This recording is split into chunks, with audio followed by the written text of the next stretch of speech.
Restaurants are debating requiring vaccines for anyone who comes through the doors. Dan Grossman went to California to see how people are responding.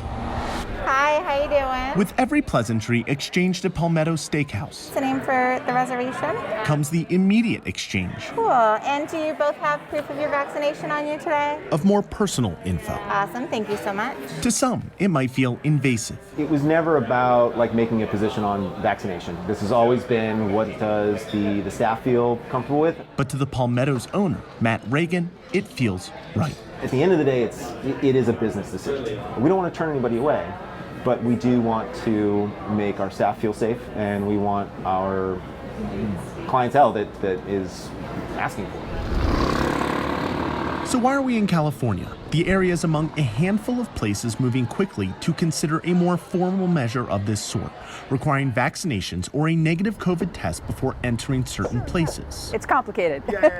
It's not an easy issue to navigate, but it has garnered more support than Executive Director of the Golden Gate Restaurant Association, Lori Thomas, first expected. We are strongly supportive of all employers requiring employees to be vaccinated if they don't have the two legal exemptions, which are one, a real religious exemption, or two, a valid medical exemption.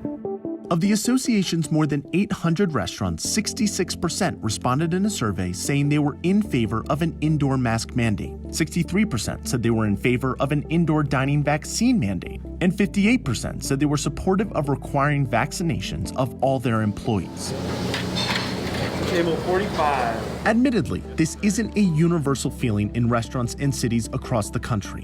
While the policy is being considered in several states and major cities, New York just became the first to approve the measure. A large number of states, 22 in fact, have either passed or drafted legislation banning a vaccine passport, and the remaining 23 states have either given opinions on it or said they'll leave it up to the private sector. 40 years ago, there wasn't an ATM machine, and you had to go to the bank on Friday and get all the money that you expected to spend. It's the same thing. Thursday afternoon or Thursday on your lunch break, go get a coronavirus test, and you can go to cool places on the weekend.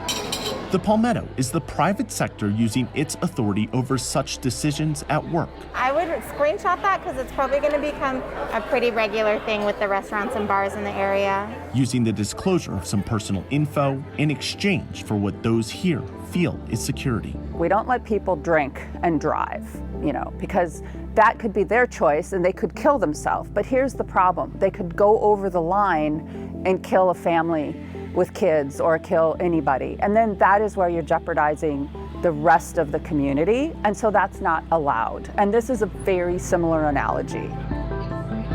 I'm Dan Grossman.